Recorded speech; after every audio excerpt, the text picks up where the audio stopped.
Chavakkad social network നമ്മുടെ ദൃശ്യമാധ്യമ രംഗത്തെ ഒരു ശ്രദ്ധേയമായ ചുവടുവയ്പ്പാണ്.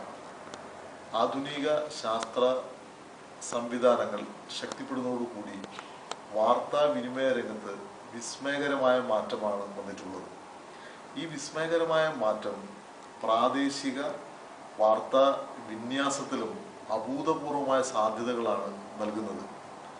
ചാവക്കാട് സോഷ്യൽ നെറ്റ്വർക്ക് ചാവക്കാട്ടെ ജനങ്ങളെ സംബന്ധിച്ചിടത്തോളവും ഗൾഫിൽ ജീവിക്കുന്ന ആളുകളെ സംബന്ധിച്ചിടത്തോളവും വലിയ സഹായമായിരിക്കുമെന്ന കാര്യത്തിൽ യാതൊരു സംശയവുമില്ല. മനുഷ്യൻ്റെ ജീവിത പ്രയാസങ്ങൾ, ജീവിത പ്രശ്നങ്ങൾ, ജീവിതാനുഭവങ്ങൾ ഇതെല്ലാം ഇത്തരത്തിലുള്ള മാധ്യമങ്ങളിലൂടെ കൈമാറ്റം ചെയ്യപ്പെടുകയാണ്. അപ്പോൾ അറിവിൻ്റെ ഒരു പുതിയ തലത്തിലേക്ക്, അനുഭവത്തിൻ്റെ ഒരു പുതിയ അവസ്ഥയിലേക്ക് മനുഷ്യനെ കൊണ്ടുവന്ന് എത്തിക്കുന്നതാണ് ഇത്തരത്തിലുള്ള പ്രാദേശിക വാർത്താവിനിമയ സംവിധാനങ്ങൾ എന്ന് ഞാൻ കരുതുന്നു. ചാവക്കാട് സോഷ്യൽ നെറ്റ്വർക്ക് ഒരു വലിയ വിജയമായി തീരട്ടെ എന്ന് ആശംസിക്കുന്നു. നന്ദി, നമസ്കാരം.